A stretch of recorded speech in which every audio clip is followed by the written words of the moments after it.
자, 2주차 주간지 질문 나온 문제 먼저 풀고 오늘 할 수업 합시다.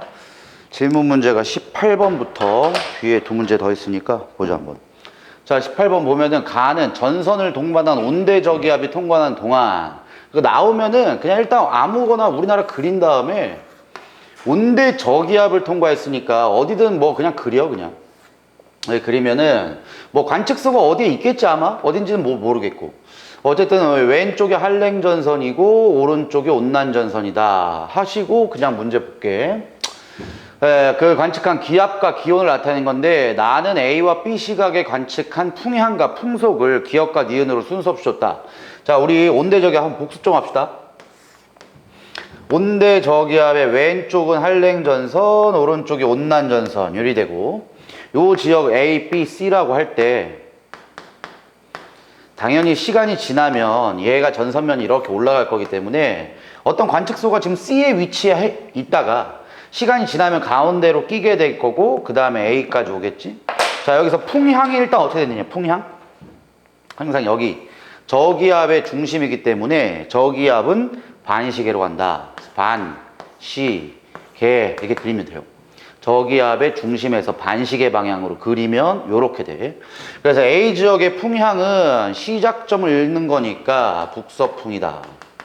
얘는 남서풍이 될 거고 얘가 남동풍이다. 일단은 뭐 이 정도 기억합시다.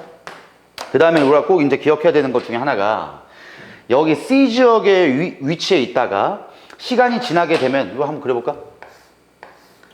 C가 지금 여기에 있었대. C라는 지역이 있는데 시간이 조금 지나게 되면은 C 지역에 가운데 끼게 되겠지. 그럼 시간이 좀 더 지나면은 C 지역에 온난전선과 한랭전선이 있는 요 온대저기압이 이렇게 이동하니까 C는 결국은 한랭전선 뒤쪽까지 가게 된다고. 자, 그러면 여기서 요 상황에서는 온난전선이 통과한 거잖아. 온난전선이 통과하면 자, 이거 하기 전에 이건 무조건 기본적으로 알아야 된다. 여기는 한랭전선 뒤쪽이기 때문에 비가 엄청 많이 오고 한랭전선 뒤쪽은 차가운 공기가 있기 때문에 날씨가 춥다. 한랭전선이 따뜻한 공기를 밀고 가다가 한랭전선이 만들어지기 때문에 여기는 날씨가 맑고 따뜻하다.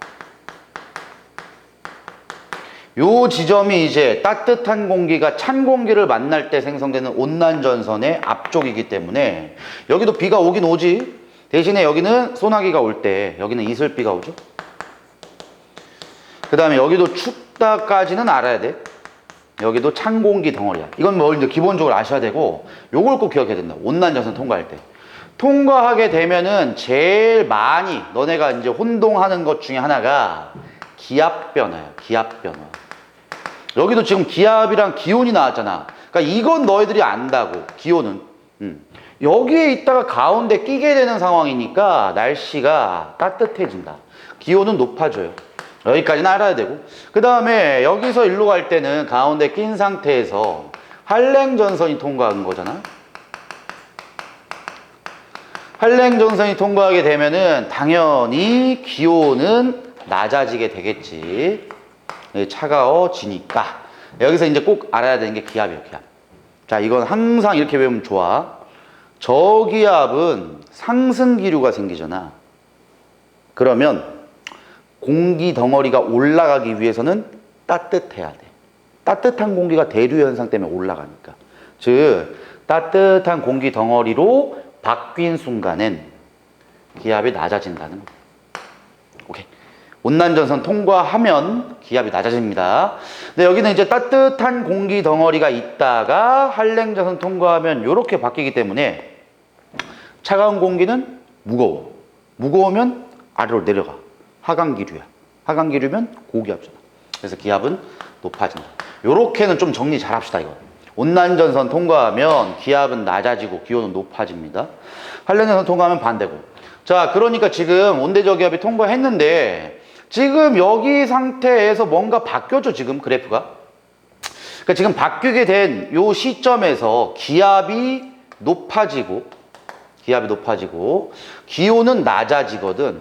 그럼 요렇게 되려면 지금 이 경우와 이 경우 중에 이 경우라는 거지.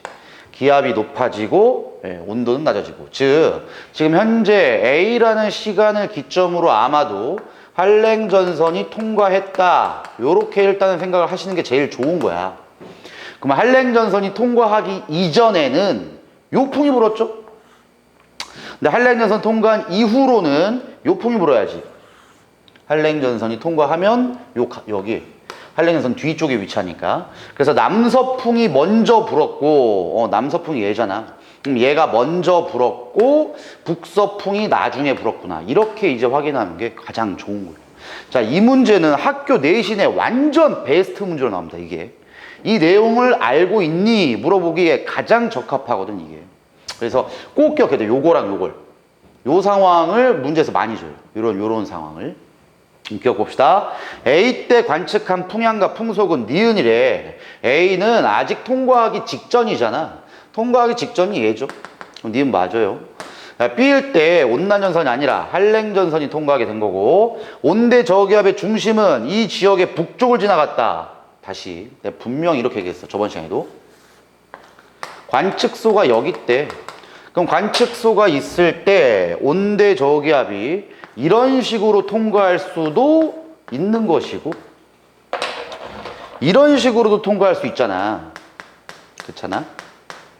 그럼 지금 관측소에 이런 식으로 변화가 생기려면 관측소 위를 온대 저기압이 통과해야 돼요. 다시. 관측소의 아래에 온대 저기압의 중심이 통과하게 되면은 이런 변화가 안 생겨요. 근데 관측소의 북쪽에, 위쪽에서 통과해야지만 이러한 변화가 생긴다고. 그래서 온대 저기압의 중심은 이 지역의 북쪽을 지나갔다. 이런 맞는 보기지. 아주 질문 잘했다, 이건. 이거는 정확하게 온대 저기압 내용을 아니? 이걸 물어보는 가장 좋은 문제이기 때문에 18번은 꼭 별표 쳐두시고 학교 시험 보기 전날 다시 보셔야 돼. 물론 그때 보면 이해가 되고, 아, 맞아. 이거 온대 저기압 문제구나. 쉽게 풀어야 되는데, 그때도 안 풀리면 지구과학 점수 내기가 쉽지가 않을 것이다. 제일 기본적인 문제이고 모든 걸 종합한 문제다라고 생각하시면 돼요. 자, 그 다음 질문 문제가 36번이다. 36번을 합시다. 자, 36번은 태풍 문제인데, 얘도 이제 태풍에서 물어보는 제일 중요한 내용들을 다 물어보는 것 같다. 지금 보기 보자마자. 자, 봅시다, 이제. 자, 일단은 관측소가 어디라 그랬냐면은, 좀 키워서 봅시다.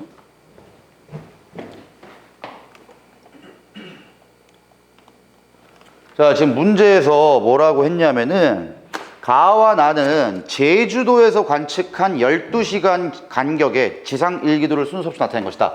그럼 제주도를 찾아야죠. 우리나라 여기 있고, 여기 밑에가 여기 제주도니까. 여기를 지금 통과했다 이거지. 통과할 때가 이렇게 됐다는 거야. 자, 그러면 이제 우리가 추측을 할 부분이 A가 태풍이 통과했으면 실선입니다. A가. A로 통과하면 제주도의 오른쪽을 통과했네. 그러면 A의 태풍 경로상에서는 위험반원에 들어있는 거야? 안전반원에 들어있는 거야? 안전반원이 있죠. 그래서 제주도가 아마 안전반원의 풍향 변화인 반시계로 풍향이 변할 건데, 점선 요렇게 통과한 게 B야, B. 그럼 B로 통과하면 제주도의 왼쪽을 태풍이 통과하기 때문에 위험반원에 들어갑니다. 자, 이것도 굉장히 자주 나오는 문제예요. 어떻게 통과했냐를 이 그림상으로 해석할 줄 아니? 이렇게 물어보는 거거든. 뭐 아무튼 간에 그때 12시간 간격의 지상 일기도를 순서 없이 줬대요. 지금 얘가 풍속과 풍향을 한 번에 알 수 있는 이제 그래프인데, 잘 봐봐. 풍향은 요게 이제 뭐 노스, 이스트, 사우스 뭐 이렇게 나오잖아. 얘가 점으로 찍힙니다. 풍향은 점으로 줘요. 점으로. 풍속은 얘 거 있는 거야. 얘 거. 그러니까 요 실선 그래프 있잖아요. 요거. 요 실선 그래프는 값을 왼쪽 걸 읽는 거고, 점으로 찍힌 건 오른쪽으로 읽는 거야. 자, 오늘 해수 파트 할 때도 요 그래프를 되게 많이 얘기할 거야. 지구과학에서는 되게 짜증나는 게 하나의 물리량을 하나의 그래프로 안 줘요. 두 개의 물리량을 하나의 그래프에 짬뽕 시켜. 그래서 지금도 오른쪽을 읽어주면 풍향이고 왼쪽을 읽어주면 풍속이구나. 이거 먼저 확인해야 돼. 자, 풍속 말고 풍향 먼저 봅시다. 이게 풍속으로 확인하면은 이게 안전반원인지 위험반원인지 확인할 길이 없어요. 물론 우리가 아는 게 안전반원보다 위험반원이 풍속이 세다. 이건 알잖아. 근데 센 게 몇이냐 이거를 직접적으로 너 얼마 이상이면 존나 센 거야. 이 얘기 논할 수 없다니까. 그래서 풍향을 봅니다. 풍향. 풍향 변화를 보면 위험반원인지 안전반원인지 시계 방향으로 변하면 위험반원, 반시계로 변하면 안전반원. 그걸로 찾는 거예요. 자, 그럼 여기 제일 위에 밑에 찍힌 거 얘 먼저 보시면 이 정도죠. 그럼 지금 북쪽과 동쪽에서 분 바람, 그럼 사자 그려. 북쪽과 동쪽에서 분 바람, 북동풍이구나. 이걸 1번으로 체크하는 거예요. 이렇게. 자, 그 다음에 시간이 좀 지나니까 이 정도까지 오면 거의 이제 동풍 계열로 바뀌었네. 그럼 동풍 계열이면 동쪽에서 분 바람이니까 2번으로 체크하세요. 자, 그 다음에 보면은 거의 남풍으로 바뀌고 있잖아, 이제. 그럼 동남풍, 남동풍이니까 남동풍으로 직선을 그려주면은 드디어 풍향이 나오는 거예요. 1번, 2번, 3번을 순서대로 이어주시면 반시계구나. 시계구나 이렇게 나오지. 그래서 시계 방향으로 풍향이 변했으니까 제주도는 위험반원에 속해 있었구나. 이렇게 확인하면 돼요. 아주 좋은 문제입니다. 이게 어려운 문제는 아니야. 기본 문제인데 제일 많이 나오는 유형이에요. 그럼 위험반원을 통과해야 되기 때문에 B의 경로를 따랐구나 라고 우리는 추측할 수 있겠죠. 기억 봅시다. 나는 태풍 A가 지나갈 때 관측값이 아니라 B가 관측할 때 이렇게 관측이 됩니다. 기억법이 틀렸고, 니은 보기 태풍은 주로 열대 해상 위도 5도에서 25도에서 발생한다. 얘기했죠 이거? 니은 보기 맞아요. 디귿 보기 태풍의 평균 이동 속도는 무역풍 때보다 편서풍 때에서 빨랐대. 자, 그럼 무역풍 때는 위도가 0에서부터 30도까지의 위도를 무역풍이라 하고, 여기까지 30도부터 위에를 편서풍이라 하지. 자, 이건 뭐라고 생각해야 되냐면은 이 태풍의 중심 위치 있잖아. 이거 사진, 요 그림, 요거 점. 요 점은 동일한 시간 간격이에요. 무조건 동일한 시간 간격당 요 점을 찍어준 거예요. 그럼 지금 밑에 거 보면 잠깐만, B를 봐야죠. B.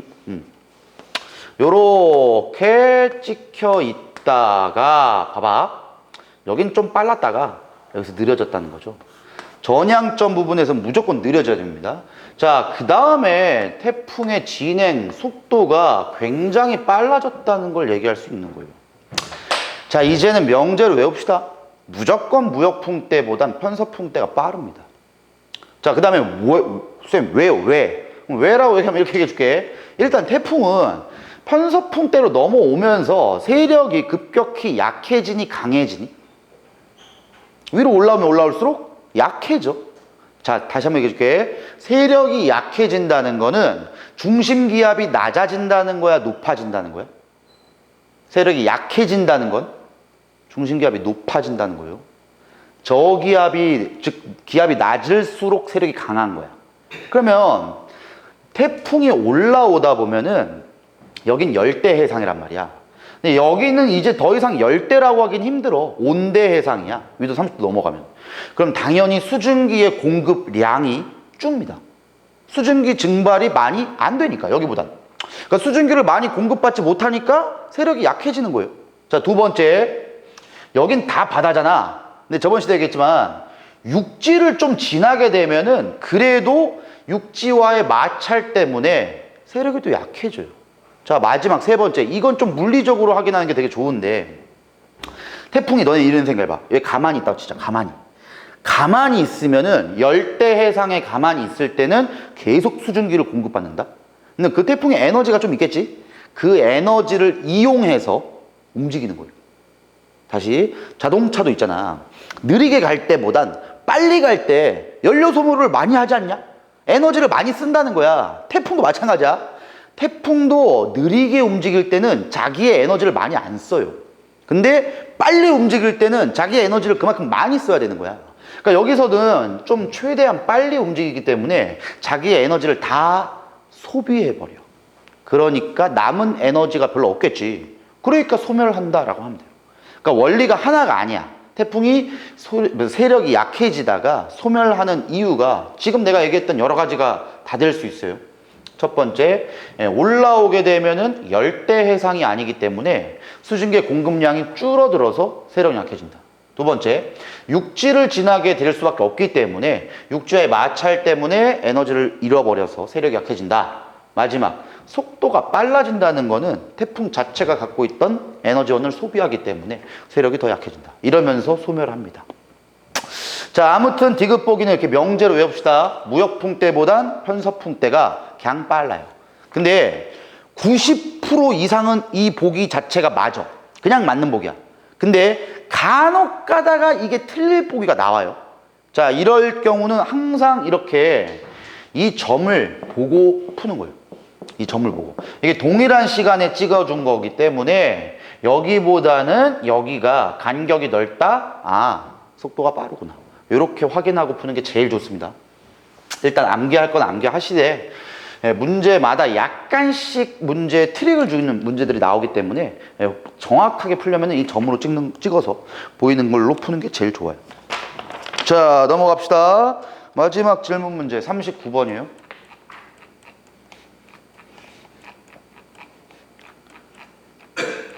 그 다음에 지금 뭐 여기서 수호쌤이랑 수업을 하는 친구들도 있을 거고 아니면 뭐 여기 과학만 듣는 친구도 있을 건데 네, 여기 하나 팁을 줄게. 이런 거 원래 이렇게 발설하면 안 되는데 도저히 내가 짜증나서 뭐 못하겠어.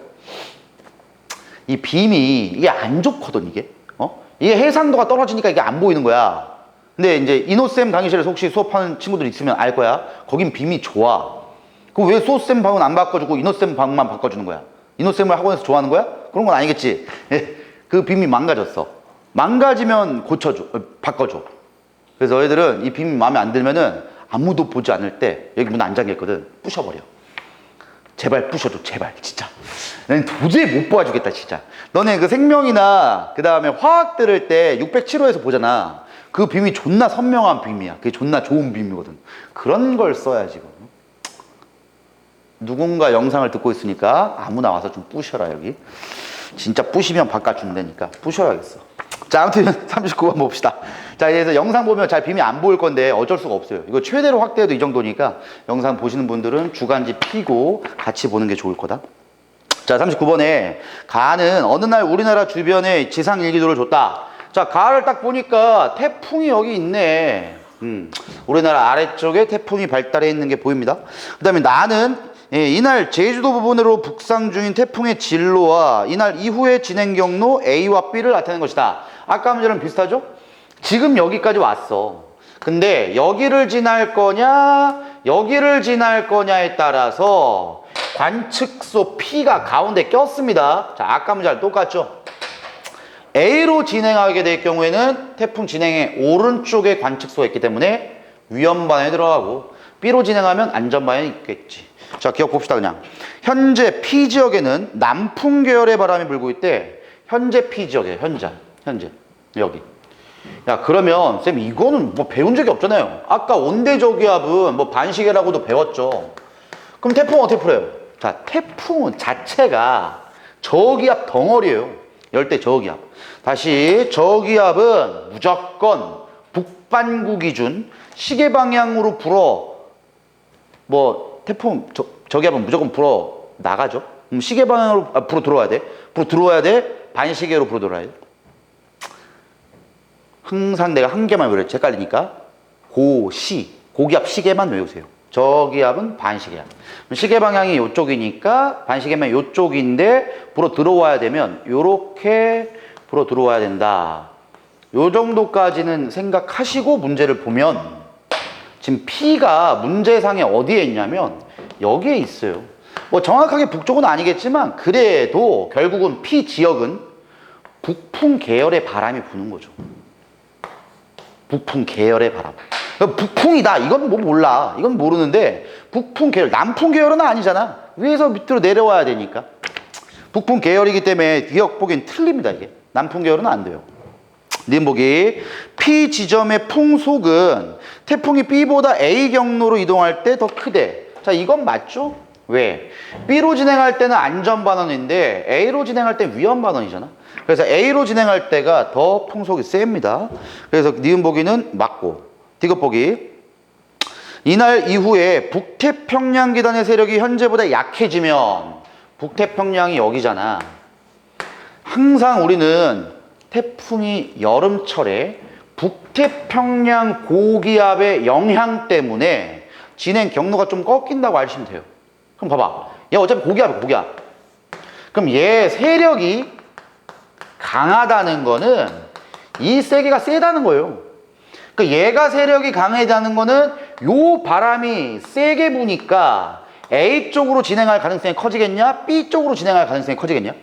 A지. 일로 휘니까. 그래서 디귿 보기 보시면 이 약해지는 거네. 아, 약해지면 이제 B 쪽으로 올 확률이 커지죠. 그래서 디귿 보기는 맞습니다.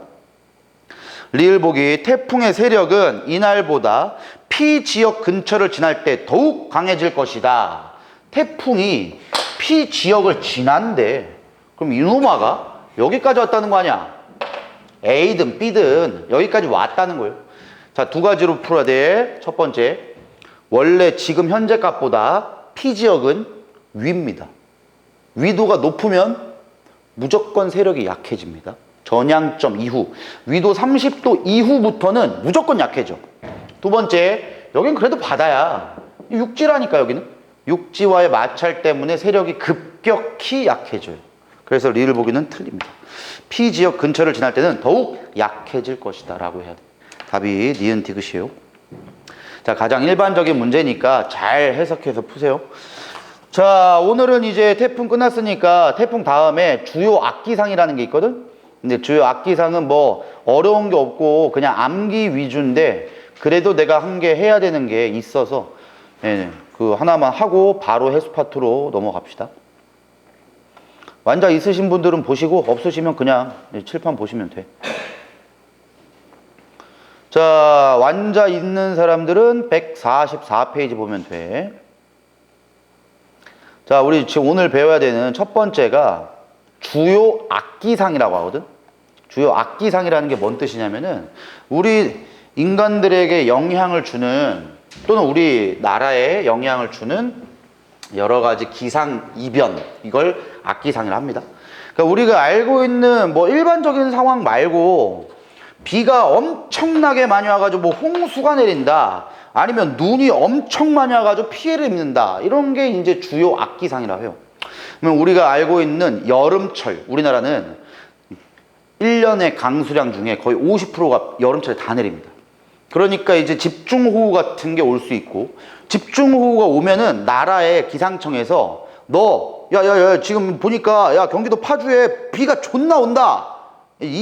너네 야, 파주 위험해. 이렇게 하는 게 아니고, 야, 너 1시간에 몇 미리 오네. 너 하루 강수량이 얼만큼 되네. 야, 안 되겠다. 너네 호우주의보 딱 때려버려요. 그 기준이 있어요. 많이 더 오면은 기준에 부합하면 야, 호우경보 이거 내린 거야. 그럼 이제 주의보다 내리든 경보가 내리든 하면은 나라에서 그 매뉴얼이 있습니다. 야, 지금 뭐 폭설주의보가 내렸다. 그럼 여기 폭설이 눈이 엄청 많이 올 예정이니까 뭐 제설 차량 같은 걸 미리미리 준비한 다음에 연막하수 좀 깔든가 뭐 이런 식으로 이제 우리가 준비한다고. 이런 것들을 우리가 악기상이라고 하고 그걸 지금 배우는 거예요. 네, 실제로는 여기에서 나오는 악기상이 되게 많지만 우리 시험에 나오는 건 딱 2개예요. 특히 이제 수능에도 마찬가지고 딱 2개가 뇌우랑 황사입니다. 2개. 뭐 아까 얘기했던 폭설도 있고 집중호우도 있고 뭐 되게 많은데 우린 딱 2개 나와요. 그 중에 첫 번째가 이제 뇌우예요. 뇌우. 자, 뇌우 보면 우리가 아는 천둥 번개야. 천둥과 번개를 동반하면서 소나기가 강하게 내리는 현상을 뇌우라고 해. 천둥 번개 칠 때를 뇌우가 발생했다. 자, 근데 뇌우의 발생은 발생 원인을 꼭 외우셔야 돼. 이건 가끔 주관식에도 나오거든. 뇌우가 왜 발생하냐? 그게 요겁니다. 첫 번째, 여름철에 국지적으로 가열된 공기가 빠르고 강하게 상승할 때, 또 단어를 모르지. 국지적이라는 표현이 뭐냐? 국지적. 제한적 이거야. 그러니까 좁은 지역에 제한적으로 뭔가 가열이 곳만 된 거야. 국지적 가열. 이렇게 되면은 가열이 많이 되니까 공기 덩어리가 굉장히 뜨거워지겠죠. 뜨거워지니까 굉장히 빠르게 상승한다 이거지. 이럴 때 뇌우가 만들어진다 이거지. 두 번째, 온대저기압이나 태풍에 의해 또다시 강한 상승기류가 발생하면 뇌우가 발생합니다.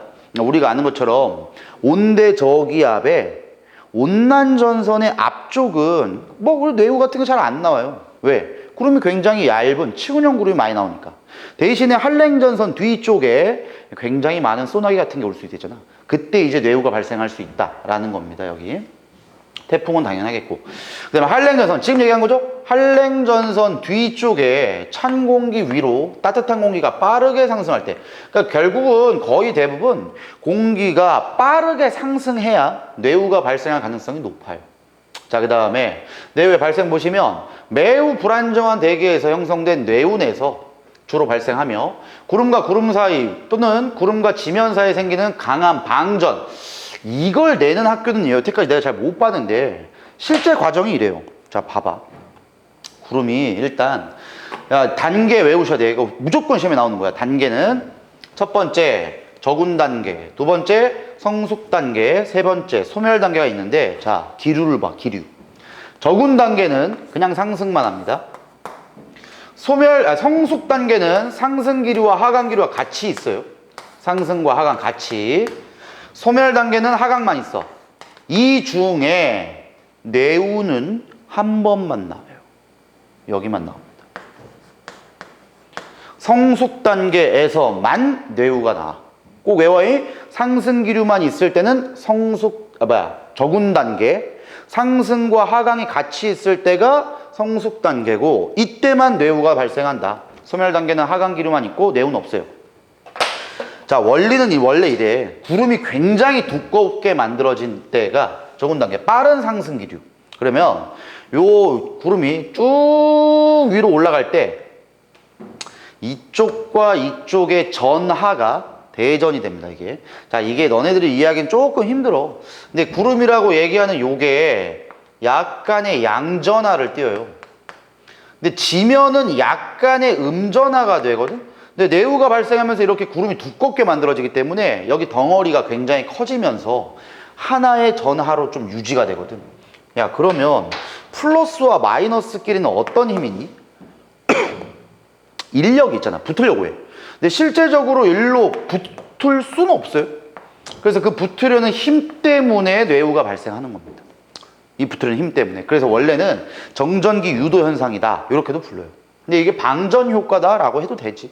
자, 여기서 이제 중요한 게 뭐냐면은, 너네 번개랑 천둥이 칠 때가 뇌우가 발생했다 이렇게 얘기하잖아. 그럼 번개와 천둥은 실제로 둘 다 치는 건 맞지만, 우리가 느낄 땐 맞지만 실제로 하나만 있는 거예요. 그럼 천둥만 있는 거야? 번개만 있는 거야? 번개만 있는 거예요. 너희들도 천둥 번개 칠 때 이제 좀 있으면 아마 이제 장마 오고 할 거니까 천둥 번개 칠 수도 있는데, 천둥 번개 칠 때 잘 나가서 봐봐. 나가는 게 무서우면 그냥 집에서 이렇게 천둥 번개 칠 때 잘 봐봐. 보면 꽝꽝 막 치잖아. 항상 번개가 먼저 칩니다. 그리고 좀 있다가 꽝꽝꽝 막 이런다고. 자, 그 이유는 첫 번째는 소리의 속력보다 빛의 속력이 훨씬 빠릅니다, 이게. 그러니까 소리보다 빛이 빠르니까 먼저 오는 거 맞아. 맞는데 번개가 발생했다는 거 자체로 천둥이 치는 거예요. 자, 공기 덩어리가 있대.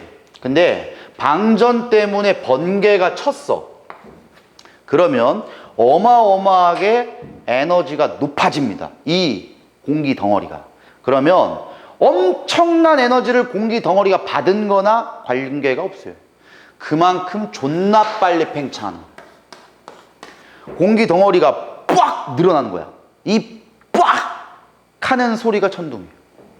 그러니까 결국은 천둥은 번개가 치기 때문에 후천적으로 따라오는 거야. 그래서 천둥 번개 친다라고 할 때 번개 때문에 천둥이 친다라고 생각하시면 돼요. 자, 그때 이제 번개와 천둥이 치면서 우리에게 발생되는 게 뇌우. 이제 맞으면 뒤지죠. 이렇게 해가지고 우리에게 피해를 준다라고 하면 되고, 여기서는 이제 단계밖에 안 나옵니다. 내가 얘기를 잘못했다가 3개 나온다. 3개. 뇌우, 황사 말고 한 개 더. 우박. 이게 요즘에 모의고사에 굉장히 많이 나와요, 우박이. 자, 자, 우박을 먼저 보면 지름이 5mm 이상의 얼음 덩어리가 지표면 떨어지는 현상. 선생님 다 알아요. 아는데 정확하게 알아야 된다. 이제 생성 과정을 알아야 돼요. 중요한 거야. 초여름이나 여름에서 가을로 넘어가는 시기에 자주 발생하며 실제로 여름과 겨울엔 없어요. 거의 없어. 왜? 겨울에는 그냥 눈으로 돼서 떨어져 내려버리고 여름에는 눈으로 돼서 떨어져 내려다가 비가 돼서 다 녹아버리는 거야. 혹시 너네들 아는지 모르겠다. 저위도랑 중위도에서 비가 내리는 현상이 저 위에 쪽을 보면 달라요. 저위도는 병합설이라는 걸로 비가 내려. 이게 뭐냐면은 지면을 기준으로 구름이 만들어졌대. 그럼 여기는 수많은 물방울이 있단 말이야. 이 물방울들이 왜 모여가지고 좀 큰 물방울이 되면 그냥 떨어지는 거예요. 이게 저위도야. 근데 중위도나 고위도도 마찬가지예요. 중위도나 고위도는 여기가 온도가 너무 낮아요. 온도가 너무 낮아. 그러니까 얘는 물방울이 아니라 얼음 빙정입니다. 빙정. 그래서 빙정설이라고 불러요. 요게 이제 얼음 덩어리가 모여서 떨어지는데 우리나라 겨울은 온도가 너무 낮잖아. 그냥 떨어지는 거야. 근데 여름에는 온도가 높으니까 떨어지다가 녹아서 비가 되는 겁니다. 오케이? 근데 너네 여름에서 겨울로 넘어가는 중간, 가을쯤에 진눈깨비라는 게 오죠. 눈인지 이게 비인지도 모르겠어. 눈비 섞였어. 그게 어중간한 온도일 때야.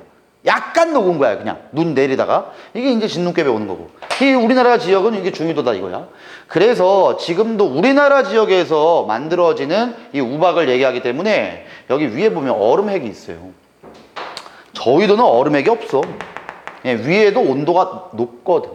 자, 어쨌든 초여름이나 여름에 가을로 넘어가는 시기에 자주 발생하며 정난운 속에서 기류에 의해, 자, 중요한 거다. 여기가 얼음 덩어리가 상승과 하강을 반복. 이게 제일 중요한 거예요.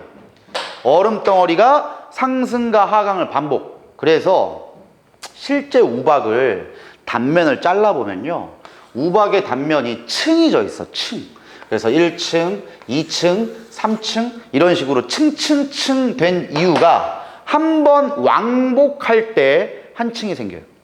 그래서 올라갈 때와 내려갈 때 투명한 층과 불투명 층이 만들어지는데 그건 나중에 합시다. 문제 풀 때. 제일 중요한 거는 몇 번 왕복했냐가 몇 층이 있냐, 이걸로 우리가 확인할 수 있어요.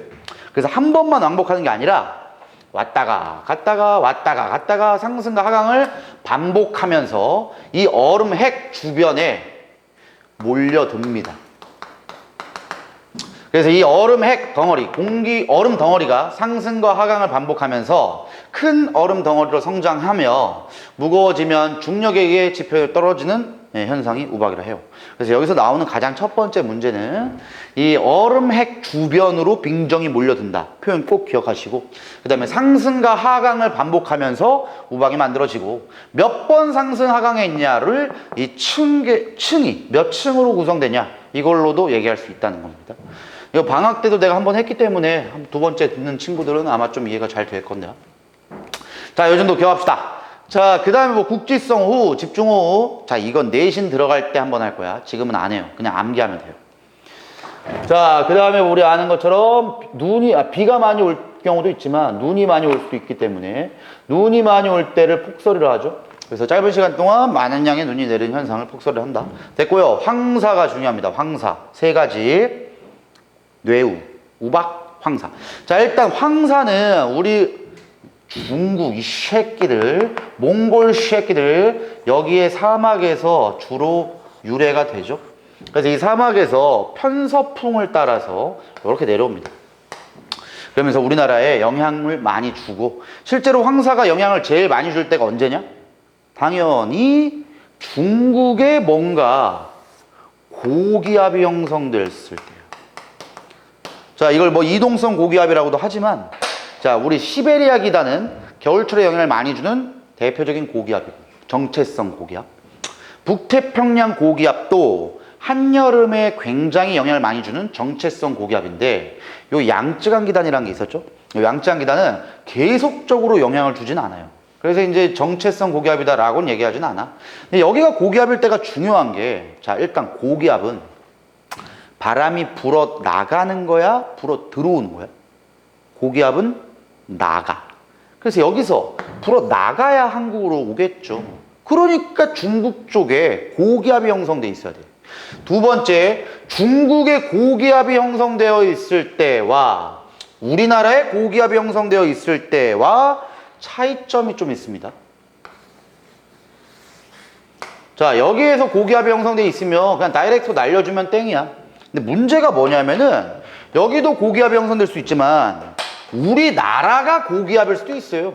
자, 그럼 여기서부터 이제 니들이 이런 식으로 생각한다고? 선생님, 여기도 고기압이고 여기도 고기압이면 여기도 바람이 불어 나가고 여기도 바람이 불어 나가잖아요. 그렇지. 여기까지 맞아. 아, 그러면 여기서 오는 요 모래바람이 우리나라로 직접 들어오긴 좀 힘들지 않아요? 그럴 수도 있지. 그럼 쌤요?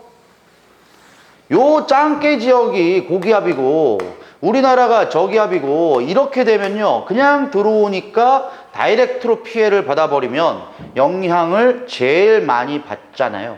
그럼 우리나라가 저기압일 때가 황사가 피해가 제일 심하겠네요. 이러면 바로 틀립니다. 자, 틀린 이유가 있어요. 첫 번째, 저기압은 날씨가 흐리기도 하지만 비도 내려요. 너네 우리가 실생활에서도 많이 알지 않냐? 비 오면 미세먼지가 다 떨어져 버리기 때문에 우리나라에 피해가 별로 없어요. 자, 두 번째, 이렇게는 날라올 수는 있긴 있어. 근데 얘는 좆되는 겁니다, 이게. 근데 왜 그러다 그랬냐? 고기압은 하강기류. 즉 얘가 이제 실제로 여기가 저기압이다 이렇게 얘기하면 이제 완전히 난리가 나요. 저기압은 상승기류, 고기압은 하강기류. 즉 얘가 공기 덩어리가 모래를 가지고 다 올라가 버린 다음에 저 위에서 머리 밑으로 그냥 내려버리면 이건 난리가 나는 거예요, 그냥. 근데 우리나라는 고기압, 즉 날씨가 맑어. 그럼 그 황사를 다 그냥 맞을 수밖에 없어요. 그래서 이렇게 될 때 중국 쪽이 저기압, 우리나라 쪽이 고기압일 때가 가장 피해가 심해요. 왠지 이게 피해가 심하다고 너희들은 생각한다고. 이게 고기압에서 그냥 바로 날라오면 될 것 같으니까. 근데 그거보다 물론 여기도 피해가 있지만 얘가 훨씬 심합니다. 그래서 발원지가 저기압, 우리나라가 고기압일 때가 가장 많이 피해를 받아요. 그래서 여기서 나와있죠? 발생 봐봐. 주로 3월에서 5월 사이에 많이 발생하며 발원지에서 강풍이 불거나 햇빛이 강하게 비춰서 발원지가 저기압이 형성될 때, 이때가 피해가 제일 많이 발생합니다. 자, 그래서 이동 방향을 보시면 편서풍을 따라가지고 서에서 동으로 간 다음에 이렇게 가가지고 우리나라에 영향을 많이 받기도 하지만 이 영향도 있지만 이게 제일 큰 영향이에요. 이게 이렇게까지만 알면 돼요. 자, 네, 뭐 강풍, 뭐 한파 되게 많은데 이거는 그냥 보고 시험 보기 전날 그냥 쭉 보세요. 제일 많이 나오는 건 지금 한 3개입니다. 뇌우, 우박, 황사. 자, 시간이 많이 뭐 이제 돼서 뒤에 해수 파트를 바로 나가긴 좀 그러니까 오늘 내가 주간지 줄 테니 오늘 거 주간지에서 몇 개만 풀어봅시다.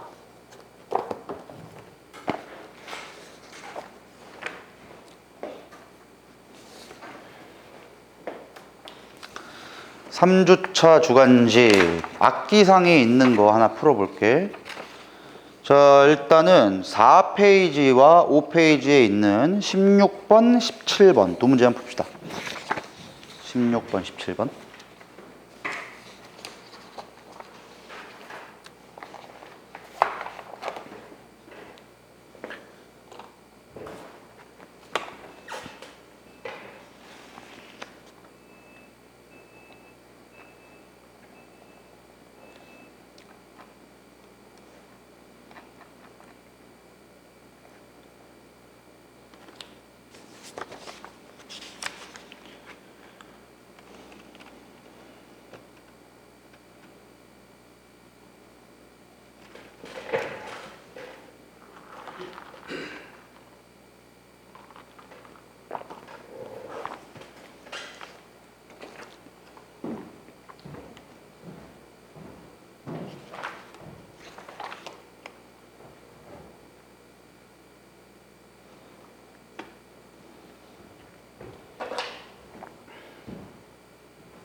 자, 한번 풀어볼게. 가나다 뇌우 발달. 아까 전에 한 대로 제일 첫 번째는 상승 기류가 있는 저군 단계. 두 번째는 상승 기류와 하강 기류가 있는 성숙 단계. 세 번째는 하강 기류밖에 안 남은 소멸 단계. 요렇게 해가지고 뇌우의 일생이 된다. 그래서 순서대로 배열을 하면 다, 가, 나 맞습니다. 나 단계에서는 하강 기류만 있고 다 단계에서는 상승 기류만 있으니까 맞고 가, 자 성숙 단계에서만 뇌우가 발생한댔죠. 다 맞아. 자 다음 17번. 17번이 황사. 자, 황사가 제일 우리나라에 영향을 실제로 많이 주는 황사가 저 고비 사막이에요. 몽골에 있어, 고비 사막.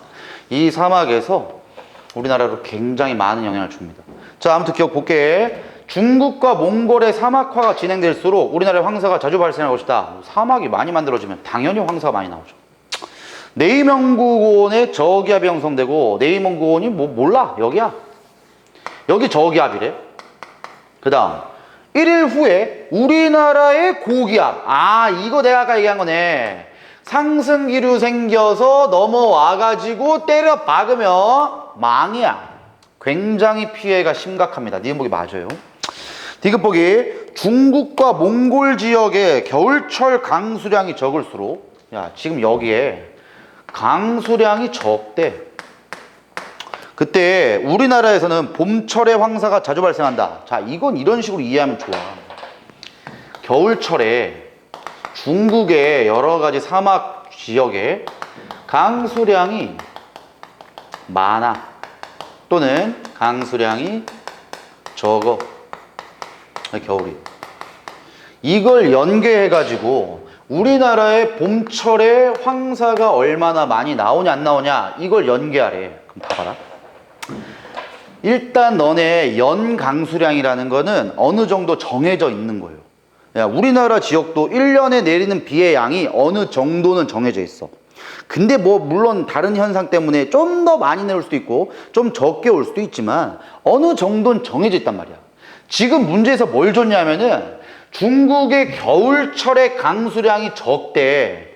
그러면 아까 얘기한 대로 연 강수량은 어느 정도 정해져 있기 때문에 당연히 이제 봄철로 넘어오게 되면 조금이라도 강수량이 많아질 수밖에 없는 거예요. 겨울철에 강수가 안 됐어? 그럼 봄에 좀 많아야 돼. 우리나라도 마찬가지야. 봄에 비가 잘 안 왔어? 그럼 여름에 좀 더 많이 온다니까? 어쩔 수 없어요. 그럼 봄철에 강수가 많아진다는 거는 발원지가 저기압이 된다는 거죠. 발원지 저기압. 그럼 우리나라에 당연히 영향을 많이 주겠지. 선생님, 우리나라가 고기압인지 아닌지 모르잖아요. 그건 상관없어. 여기가 저기압일 경우가 더 중요한 거예요. 그래서 디귿 보기도 맞다. 답이 이것도 다 맞습니다. 답이 5번이에요. 자, 여기까지 하고 쉬었다가 해수 파트 합시다.